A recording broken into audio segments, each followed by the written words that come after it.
Okay, let's kick things off. So yes, welcome again, everyone, to today's webinar. Oh, this button is not working.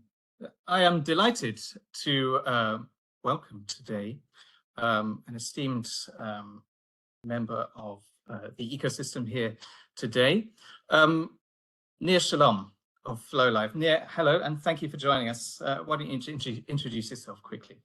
Yeah, hi, good morning, afternoon, evening, everyone. Thank you very much, Stefan, for organizing and for the introduction. Nir Shalom, CEO of floLIVE, based in Tel Aviv, and very happy to be here today. It's great to have you here, Nir. From my side, I'm Stefan Sorrell. I'm a research lead of the connectivity side for Kaleido Intelligence. We're a research house specializing in roaming and IoT connectivity in cellular. But today, what we're going to bring to you is, first of all, the results of a recent survey that we conducted of IoT service providers surrounding the perceptions of connectivity.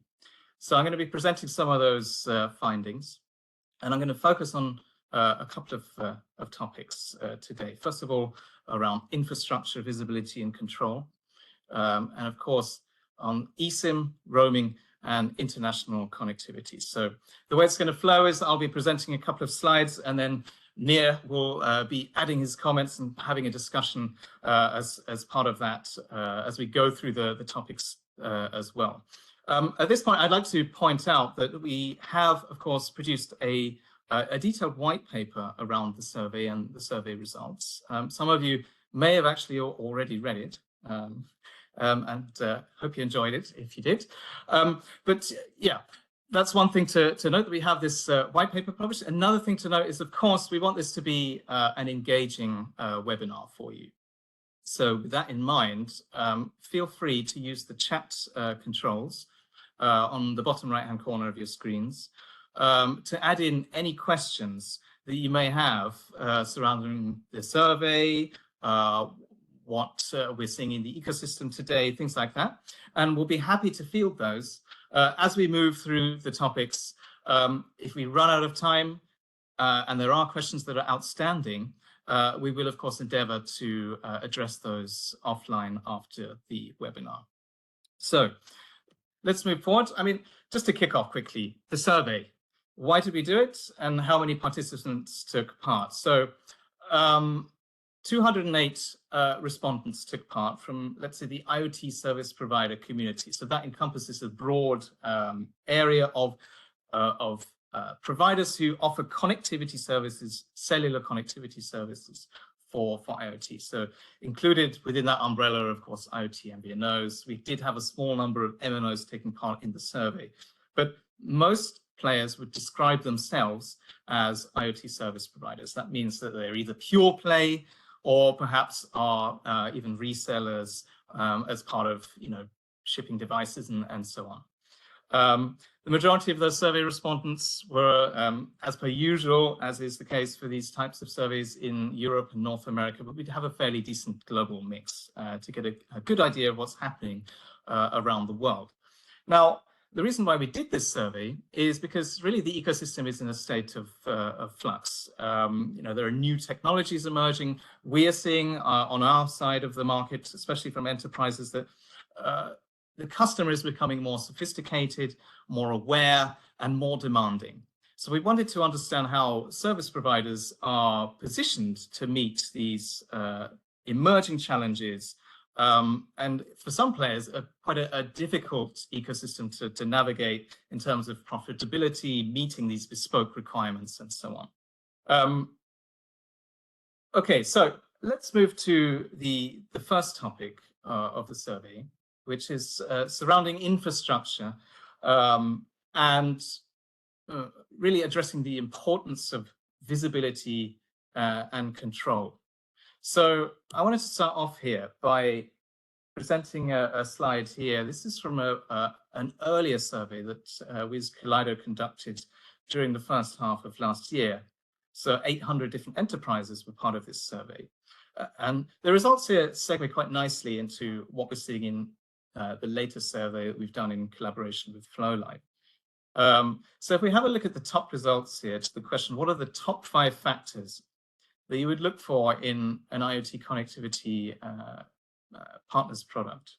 When we look at the results that were included within that top 5, we see extensive technical and commercial flexibility, highest rated, followed by extensive reporting features, extensive security features, extensive customer support capabilities.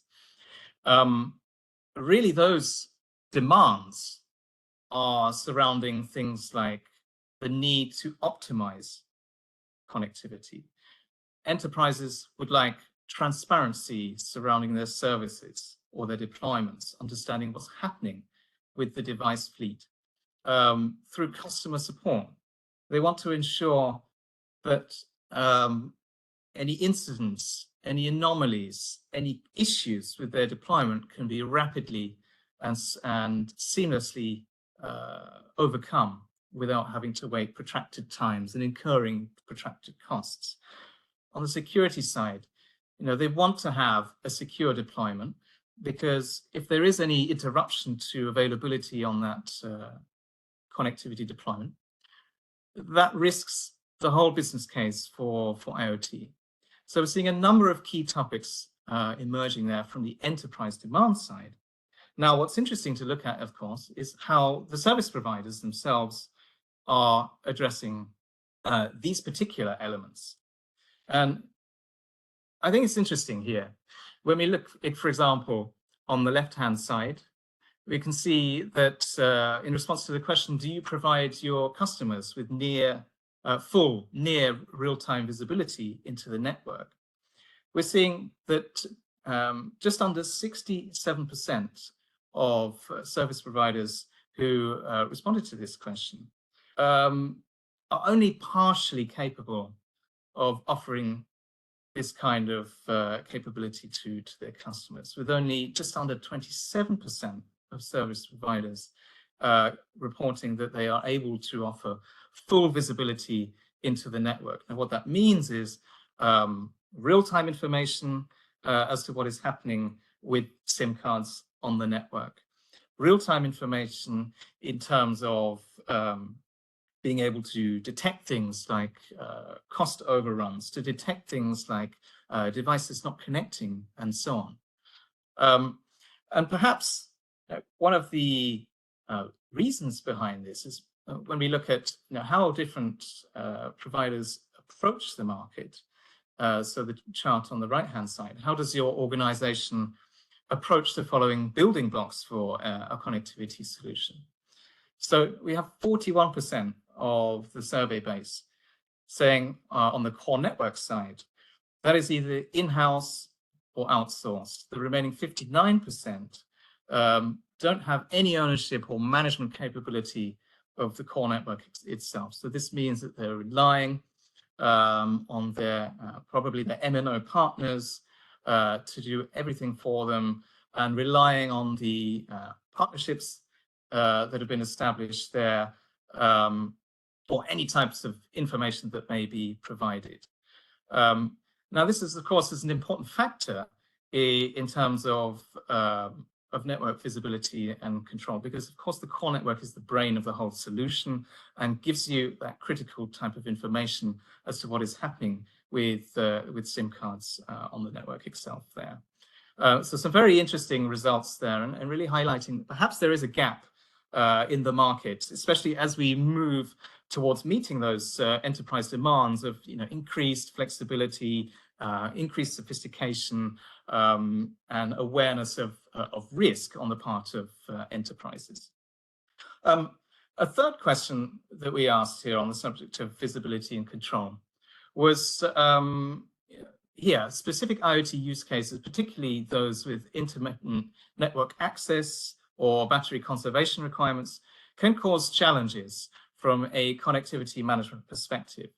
And it's interesting to see here, only 41% of the service provider response base agree that they are well positioned to address these challenges.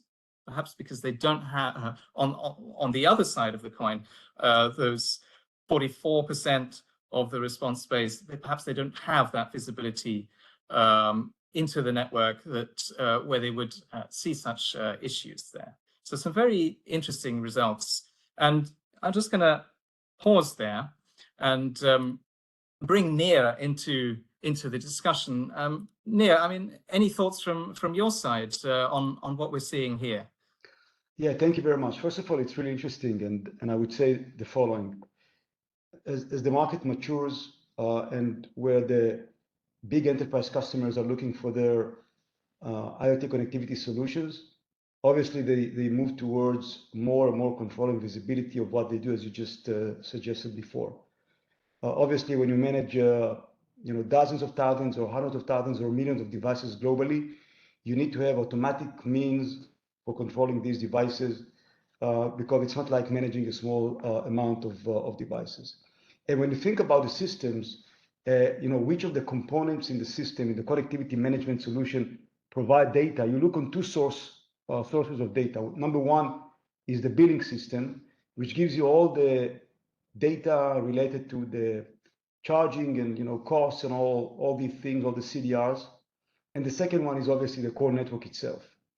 And now, if we can get these two sources of information available for our customers, even in a naive way to start with, meaning just getting all the information in real time available, that for itself can provide a pretty substantial set of capabilities for our customers to come in to, first of all, make sure that there is nothing wrong, that there is no suspicious behavior on the network, but also build themselves the rules that they want to apply to detect their network in an automatic way and make sure that none of the devices behaves in an abnormal fashion.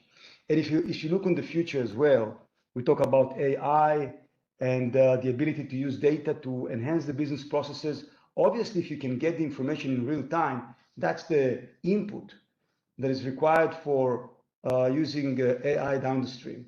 So I would say that these systems that can really get the network information, the signaling events, and the billing information, not just to get them, offline records, offline billing once every few hours and stuff like that, and the signaling events with kind of indirect link. But if customers can really log in and get all the information in real time, that's the basis to be able to build a solution down the stream. And that can create the control and the rules and the security seals required to control a large fleet of devices moving forward.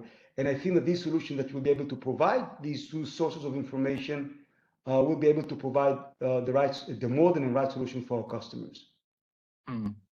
Yeah, I mean, there's more than one way to go about it. I mean, when we think about it, what's the level of integration and dependence required with MNO partners for things like full visibility and real-time control, if we consider things like infrastructure ownership and management?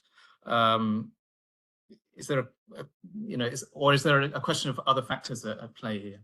So I would say that when you look on integrating with MNOs and using their coverage, using their IMSIs, using their coverage on a global scale, conceptually you can think about two ways of integration. One is to use their standard connectivity management platform APIs, whatever system they use, and then you can get as much information that you can get out of it, and that's fine to some extent. Normally, in most cases, these APIs will not expose very deep network information. Sometimes these APIs will not provide you with real-time visibility into some of the billing events. Sometimes they do, sometimes they don't. It's not really consistent across all the platforms. So you may have kind of a different experience working with different MNOs to build a global solution with multi-MNO solution. So this is one way of doing it, integrating with the APIs of the MNOs, which the MNOs obviously will prefer because that's the standard way to expose their capabilities. There is another way, which of course many here on this call I'm sure familiar with, and it is to do more kind of an IMSI integration or a deeper integration with the MNOs network, when you use a dedicated separate core and you get the MNOs IMSIs onboarded to the core that you bring along. And that basically allows you to control the experience that you want to give to your customers on your own. You do not need to rely on the MNOs APIs now to come and to expose data to customers. You have all the information on your core network, and now you can decide which level of integration or which level of information exposure you would like to get to your customer, whether it's in real time or not, whether it's signaling events or any other events from the network. So this is one piece. And again, the second piece goes to the billing. You can rely on the MNOs billing systems and just do a resale. And then obviously the MNOs are providing offline CDRs, you are limited to this capability. On the other hand, you can build your system in a way that all the information lives within your own technology, and then you can also make your billing system to be real time. And now the core network is coming in real time, the billing is coming in real time, and this is how you can leverage this deep integration, not through the APIs, to get the full visibility into the network to the customers. Yeah. Okay. Good stuff. Just want to remind the audience, please do use the chat function to add any questions. Felix, I see that you added your question. I mean, we do have those numbers in terms of in-house and outsourced split. Don't have it off the top of my head, I'm afraid, so I'll have to get back to you offline on that one. But for now, let's continue and move on to our second topic of discussion, which is surrounding eSIM, roaming, and international connectivity. I think we can see that international connectivity for IoT is really quite fundamental. I mean, when we look at the earlier enterprise survey that I talked about, if you have a look at the chart there on the left, there's less than 8% of those 800 enterprises that we surveyed that actually require domestic-only connectivity. So nearly all forms of IoT deployments require some kind of international connectivity support, whether that's through eSIM profiles, whether that's through roaming, whether it's through multi-IMSI, whether it's through a global roaming SIM, things like that. And this is linked, in fact, to the technical flexibility that we talked about earlier. So 86% of those enterprises require technical and commercial flexibility from their connectivity service provider partners. But of course, you can't really talk about international connectivity in IoT without considering the implications of that. And we're seeing more and more questions in the discussions that we're having surrounding things like permanent roaming. So when devices are active on a foreign visited network, or there's no industry standard definition, but we like to look at it in terms of 90 consecutive days or longer. So that would be classed as permanent roaming.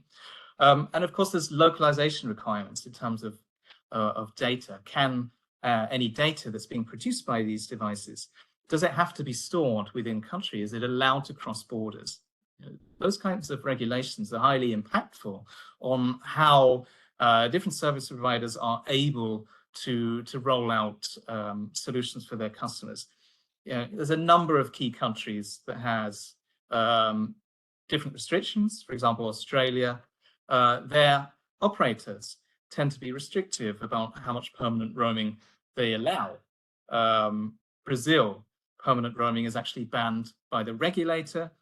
Then you have other countries where there is an effective prohibition on permanent roaming, where, for example, service providers must have a presence within the local market, whether SIM cards must be locally produced, or whether the data processing has to be within the country itself. Now, it impacts several different markets across the world.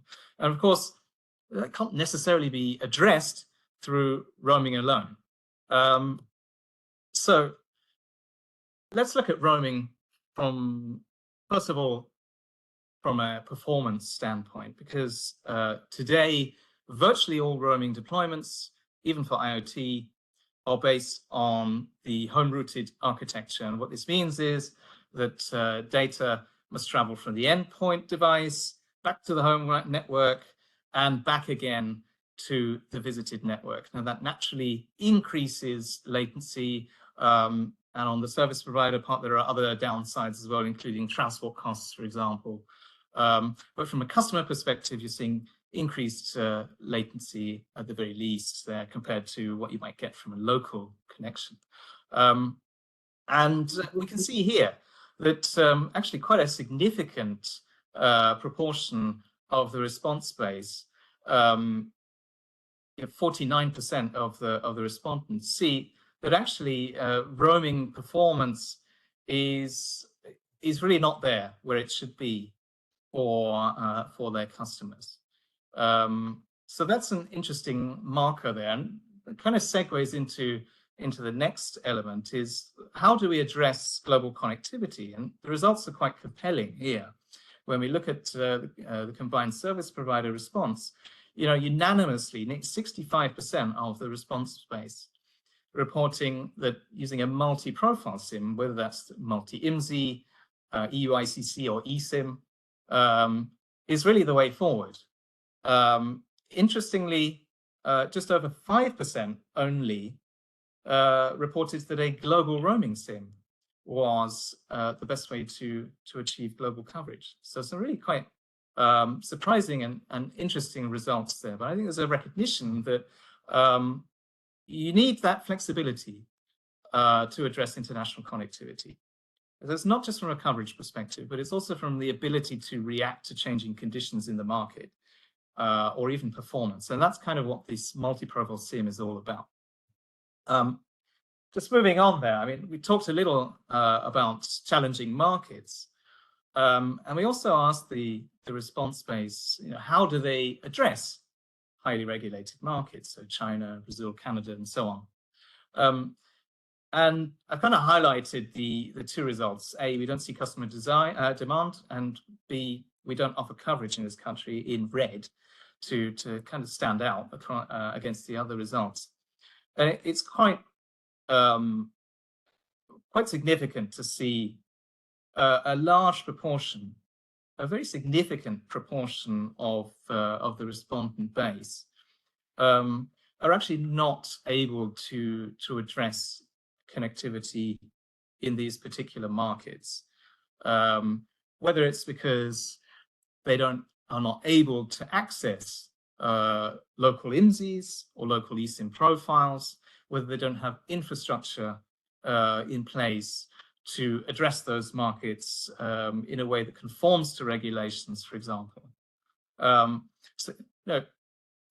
When we look at the lighter red bar, it's actually quite a small proportion of response saying that we don't see customer demand. The majority of them is simply that they're not able to offer coverage in the country. Quite interesting as well to see the combination there of multi-IMSI and EU-ICC ways of addressing those particular markets. I think this is what we are starting to see more commonly in the market, with actually relatively few respondents going with other mechanisms such as single IMSI SIMs or even sourcing local SIMs, which is something that I would view as perhaps a legacy approach. So let's move back to you, Nia. I mean, what are your thoughts on this side of the market, the challenges of international connectivity, addressing these different regulated markets and so on? Yeah, I think it's really interesting to see the trends in a longer time perspective. 10, 15 years ago, using local plastic SIM cards was the only method. And then the bigger mobile network operators came in with the option to use their roaming. Basically, it was roaming for consumers, and they took it and they tried to adapt it for IoT. And then as the market matures, the realization is that the roaming IMSI is simply not good enough for many use cases. You've been showing before the countries with the permanent roaming restrictions, but this is not only about restrictions coming from the operators or the regulators. It is also about compliance. For example, keeping the data local. It is about performance, as we mentioned before, and there are different considerations to basically have local connections in a programmatic way. And I think that's the realization in the market more and more. Now, the question is, what is the best method for IoT to use localized connections when you still, as an enterprise, want to control your connections on a global scale? Meaning, as an enterprise, you do not want to have a separate API, a separate system, a separate bill at the end of the month to have connections in specific countries. You want to have a single solution globally, but at the same time, you want it to be localized as much as possible to address these issues.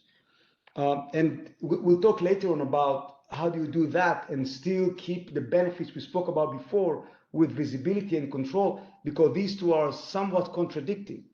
So of course, GSMA was coming with the eSIM, you know, and the technology to be able to download through the SMSRs of the world, to download the profiles. This is one way of doing it. It has advantages and disadvantages, and it has its own costs. And Multi-IMSI is another option to go and localize the connection and use local profiles of MNOs to solve that problem. Again, it has its disadvantages and advantages, and we need to think about where is the point, the area where we can combine the advantages of each of the systems, but obviously, a solution that will not be able to localize connections and still allow global control, consistent behavior, real-time information will not be able to address all the needs. And the question is, how do we build such? Meaning, how do we build a solution which is on one hand localizing the connection, using the local MNOs profiles to address the issues we have with roaming, but on the other hand, to keep the control visibility in real time for all these connections? We'll talk about it later on, but I think it's a very, very important question to ask you. Absolutely. I think it's an interesting thing. I think on the topic of eSIM, I think it would be poor form for us not to mention the upcoming soon-to-be commercialized IoT specification, of course, simplifying the architecture and deployment for eSIM in IoT use cases. From my side, I think it's interesting to understand, you know, how does that impact the need for multi-IMSI moving forward in your opinion? I mean, do the same kind of challenges, do you think, still exist in the ecosystem when we bring in this new specification? Are there other challenges that people should be aware of?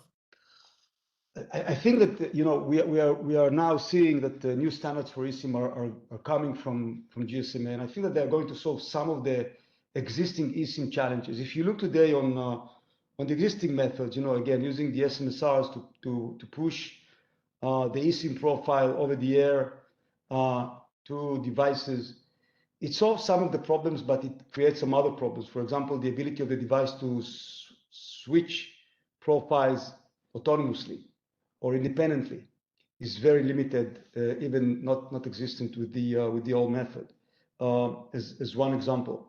And the new standards are solving some of these challenges. On the other hand, when you download to the device a local MNO eSIM profile holistically, in a way, what we are doing, you're using the full capability of the MNO with the advantages and the limitation that this MNO represent in country.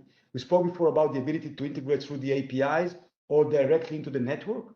Basically, when you download an eSIM profile to your device, you integrate through the APIs, and therefore, if this MNO chose not to expose events in real time, not to give the billing events in a very detailed way, then you will not be able to have the control you want to have.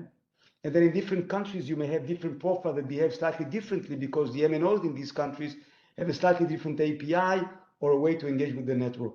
And therefore, while the new standards do solve some of the IMSI swap challenges we see today, they do not really address the question of how you can manage multiple eSIM profiles of multiple different MNOs in a consistent way globally. And this is yet another question that needs to be answered to get a solution that you can operate in the same way, with the same rules, with the same alerts, with the same reports, with the same billing, forecastability on a global scale and not be dependent on every MNO's behavior in different countries. And this is something we can talk about a little bit later.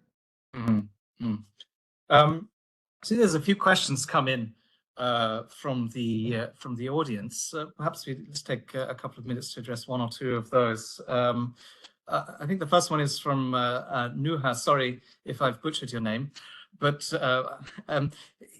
they're asking what are the most what are the key use cases that are driven by IoT customer needs? What do you think about that, Neil? Obviously, there are many use cases. I don't know if we can mention too many of them.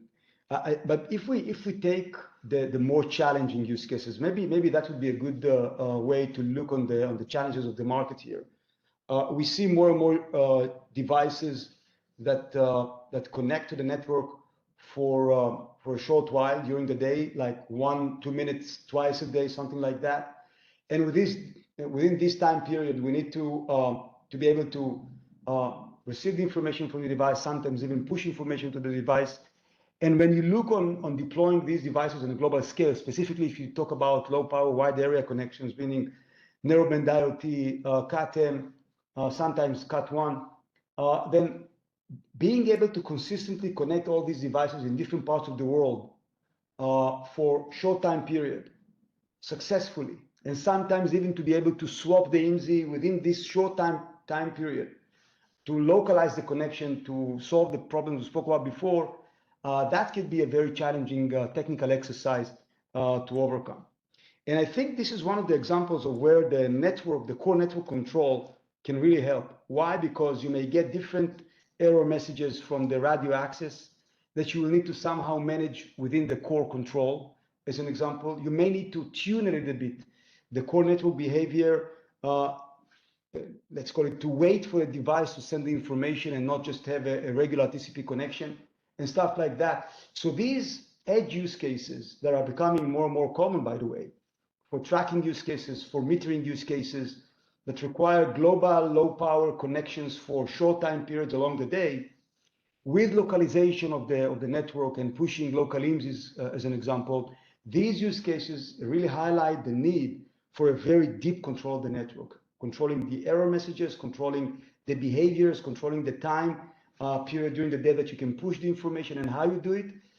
So maybe that's good, that this is a good way to understand what's the meaning of core control, core network control, and why we would like to give our customers at least some of these capabilities to optimize their connectivity fleet around the world.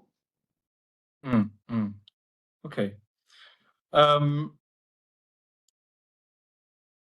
Okay, I think there's one more question here. As I think it's, well, let's have a look at this one from Mark. So he's saying eSIM solutions are still mostly falling back on few profiles that are being used in a global permanent roaming setting. Why is roaming with local breakout not a good solution? What about when we go to 5G standalone that gives you local breakout? I think, maybe I'll just have a few remarks here to kick off, and Nir, if you want to add. I think, local breakout, as we've seen, it's been around for, at least when we look at it from an MNO perspective, has been around for quite a while. But certainly what we're seeing in the ecosystem is a lack of interoperator trust to enable those solutions. From a customer side, so we've interviewed MNOs and MVNOs on the demand for things like low latency. The demand is very high among customers for certain use cases, but the ecosystem hasn't really responded. And I think the main reason for that is interoperator trust. How that resolves itself over time is a question for another webinar. But I don't know, Nir, if you wanted to add anything on that side of things. Yeah, first of all, I think that we are still there is still a room, and we are going to see the advantages of local breakouts for the MNOs using CAPS technology, allowing local user plan termination in specific geographies. I think that this is definitely a very good way to address at least some of the issues we've seen before. It does not address necessarily all the regulatory issues when it comes from the regulator or from the local operator, but it does solve some of the latency issues and the ability to route the data using local IP addresses and stuff like that. And I think it was simply the maturity of these solutions was not there 100% up until now. But we see, at least from our perspective, we see more and more appetite for allowing MNOs to use the roaming IMSI with CAPS technology to be able to at least localize the user plane to some extent and improve latencies and allow the data to come out from a local IP address. And I think we're going to see more and more deployments of such. Again, it does not always solve all the problems because, for example, in Turkey, a local breakout will not help. You cannot use one of the big MNOs roaming IMSI in Turkey with a local breakout and expect it to stay there for more than 90 days because it will be shut down simply because it's roaming. Same in Brazil. So local breakouts does have, I think, a promise, and it can solve some of the problem, but not all of them.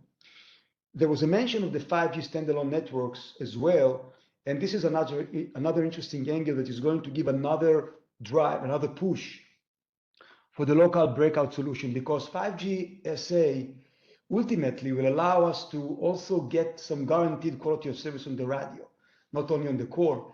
And that will give another level of confidence for customers to use these solutions on a global scale.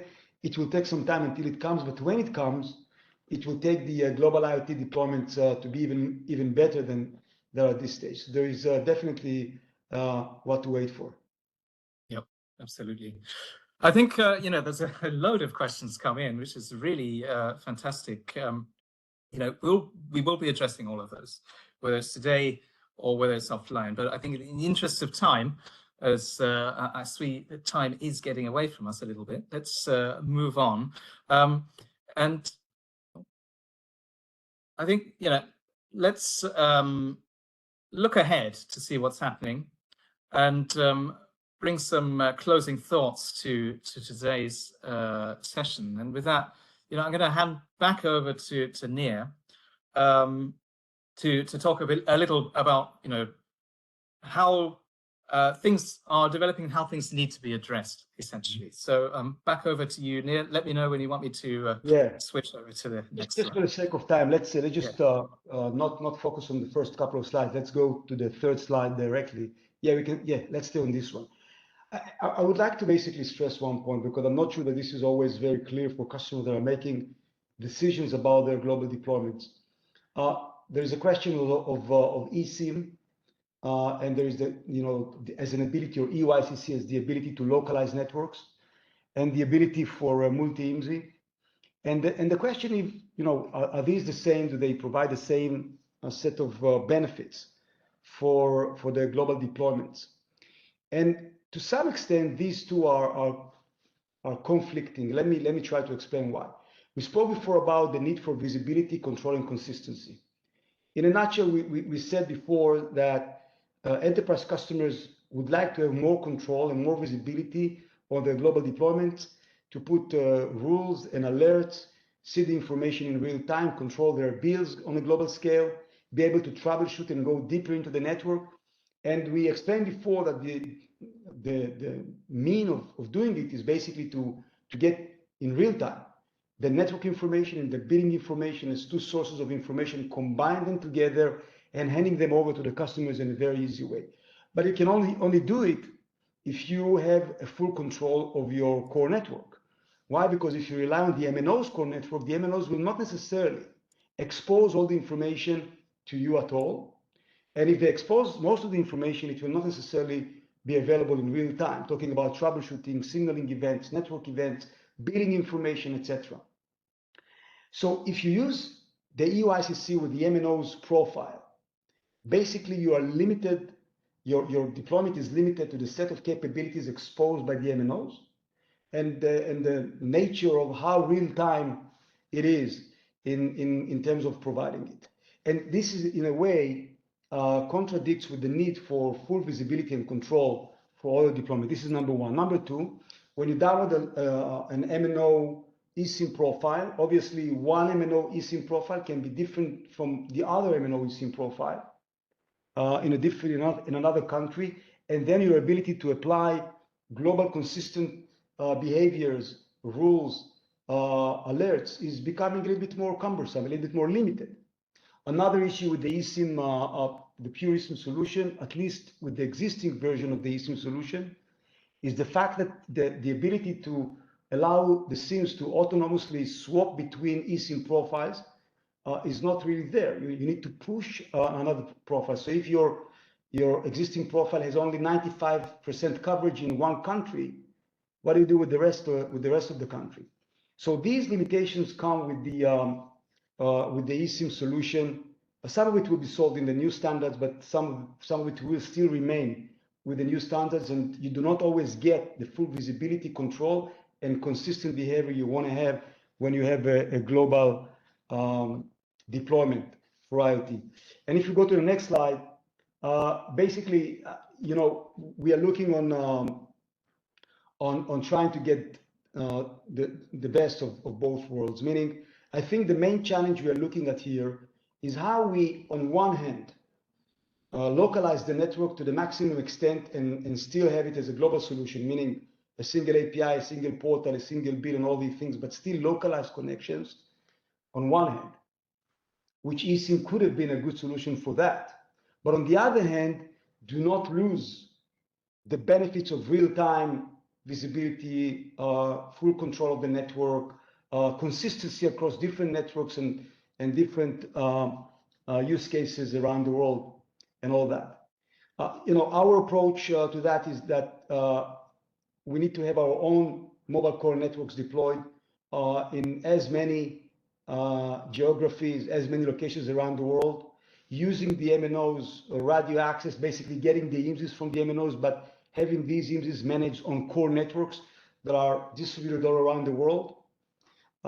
That basically allows the localization, because the devices will be connecting to local core networks in different parts of the world on one hand, but without losing the controlling visibility, because it's our core network, so the information can be exposed, of course, in real time. From the network's perspective, from the billing perspective, we don't use the APIs of the MNOs connectivity management platforms in different parts of the world. So in a way, we merge the two needs into one single solution that allows our customers to get all these benefits in one solution. And of course, customers can consume it as an eSIM type solution, so they can swap over to something else, and then it will be multi-IMSI over eSIM, or they can simply use the multi-IMSI pure solution that is also favorable in terms of IMSI swap, autonomous logic, the ability of the device itself to move between profiles, etc. And if you go to the last slide and the last comments here, I think that these are the things that are coming in with this solution. The benefits of the combination of localization on one hand and visibility, control, and consistency on the other hand in the same solution. And I think it very much corresponds with the survey results, where customers do want to see localization, but do at the same time want to see control, visibility, and consistency. So this is it, Stefan, from my side. I'll get it back to you. Perfect. Great. I mean, we still, we are a little short on time, but I think, there's so many questions come in. So let's see if we don't spend a little more time addressing a couple more of those.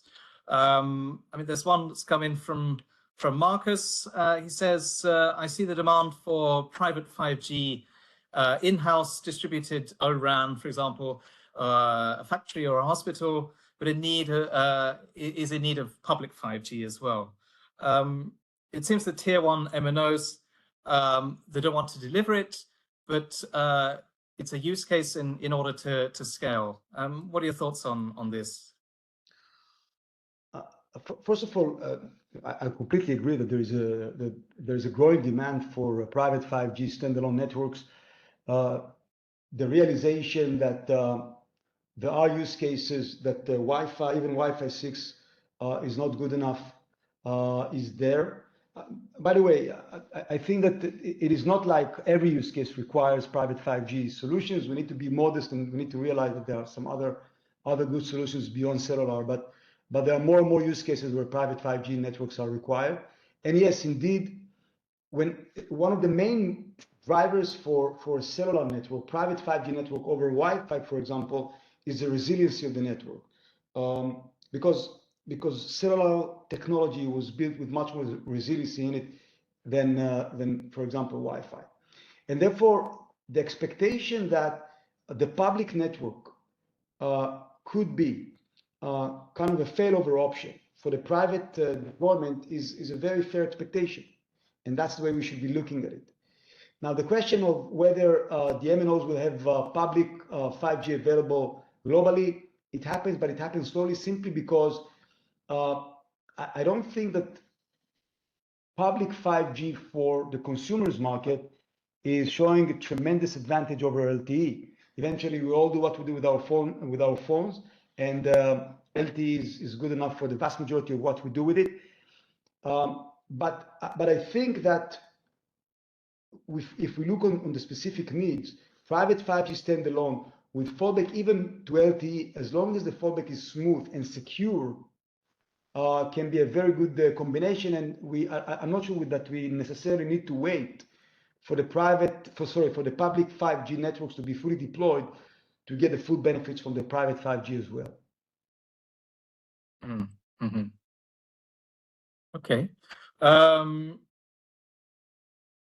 There is a question that's come in. As emerging markets will show most probably the biggest growth in IoTs in the upcoming years, will the restrictions of regulated markets hinder the growth substantially, in your opinion? I mean, this is quite similar to other questions that have come in, for example, from Emmanuel about data localization regulation, and there was another one that came in about from Jean-Marc about regulation on permanent roaming for IoT traffic. I think, one thing to mention is that COVID was impactful in many ways, and especially on the mobile industry in the sense that the lack of traveling, business or leisure travelers kind of exposed what was happening in terms of IoT roaming. So lots of operators suddenly discovered there were lots of devices roaming on their networks, even though no one was traveling around. And around that time, that's when we start to see a lot more discussions and really focus on forming dedicated agreements, interoperator agreements for IoT traffic. And we start to see more and more emphasis in some cases and some countries looking at permanent roaming regulation. So, for example, Oman is a newer country to impose restrictions. Turkey is relatively new in terms of imposing restrictions. And I wouldn't be surprised if there were more countries in future that took a similar route. I mean, India right now, for example, has a rather quirky regulation where after 3 years your SIM card must be local. The TRI is currently in discussions about adapting this regulation, but the finalization of this discussion is not anticipated for another 3 years or so by the regulator. So this really does create some kind of uncertainty if you are an enterprise who wants to deploy devices across various countries. And I think this is why, what we've been emphasizing today is that, the need for flexibility is quite fundamental, whether it's through multi-profile and appropriate infrastructure, or whether it's through other some type of solution. But really, when you consider that IoT devices are out there in the field for 10 years or more, that longevity through technical solutions, through infrastructure is really quite fundamental. Don't know if you had anything more to add on that side, Nir, while I look through the other questions. No, I completely agree. And you mentioned flexibility, and specifically for the service providers, since we serve many use cases, mobile and fixed use cases, low power and high bandwidth use cases, local and global use cases, then I think that the name of the game is to have different types of capabilities and a deep control of everything that we do to be able to address these different use cases in a proper way. So yes, definitely agree with that. Mm. Okay, let's close it out, I think, with one last question from my own personal curiosity. Of course, there are a number of other questions from the audience, but of course we'll be addressing those offline. But let's close it out. I think one thing, because I wanted to mention, I think at the start I talked about a little how it's quite a challenging environment that we're seeing today, especially for providers, perhaps resellers who have limited control, I think, because when you look at what's happening in the market, there's commoditization happening on the airtime side of things for retail connectivity. There's also things happening on the wholesale side, which is putting additional pressure on the market. So, new kind of network access charges and so on happening on the wholesale side, which may then end up being passed to the end customer. So, how do you remain competitive and profitable from a price point perspective, where you see this commoditization among other challenges? I think that's one key thing I wanted to address and wanted to hear your thoughts about, Nir. I think that there are two elements to it, really. Number one, although we see prices and ARPUs going down and some charges being added, specifically when we talk about low power roaming needs, customers do realize more and more that providing global consistent connectivity solution, first of all, is critical for their business, and sometimes they will be willing to pay a little bit more as long as they have the right solutions to address their business needs. So I think this is something that is still a point where as long as the service providers can show value and can show consistency, they can keep the value for their solutions and keep the prices to some extent in the right price point. The second thing is about the cost of the service provider. And I think that any solution that doesn't take into account the marginal unit cost, meaning the ability to add the 1,000,001 connection in a very, very cost-effective way, these solutions will have a big challenge in the future to sustain. There are many legacy solutions of technology that have been built in the market 10, 15 years ago, where the prices cannot go down because of the vendor's costs and because of the total cost of ownership and all technologies. And today, the new technologies, the Kubernetes style, the cloud native technologies that allow dynamic scaling are really coming to optimize the cost of technology and total cost of ownership to this extent. So I think that the service providers need to do two things. Number one, to prove that they can solve the real problems of the enterprises, and then the enterprises will be willing to pay the price point. And on the other hand, to adapt the technologies that can optimize the marginal unit cost. So when we scale, the cost of scale will be controllable. These two things will keep the MNOs and the service providers profitable over time. Good stuff. Okay, well, I think that's a good note to wrap things up with. I hope from the audience side of things, I hope we've presented some interesting findings for you today. I think we've had some interesting discussion. I hope that was useful for you. Again, let's not forget to mention there's a white paper that's been published on the survey results, some of which you've seen today. There'll be more within the white paper and more discussion around all the things that we've been talking about today. So you should receive a link to that post webinar if you haven't downloaded it already. As per usual, today's deck, the recording should be made available at a later date for those of you who want to watch on demand or go over the slides again. But really, I want to thank the audience, and of course, Nir, thank you so much for joining today's session. Really great to have you here. Yeah, thank you very much, Stefan. Thank you very much, everyone. Have a nice rest of the day. Yeah. Thank you, everyone. Goodbye. Bye.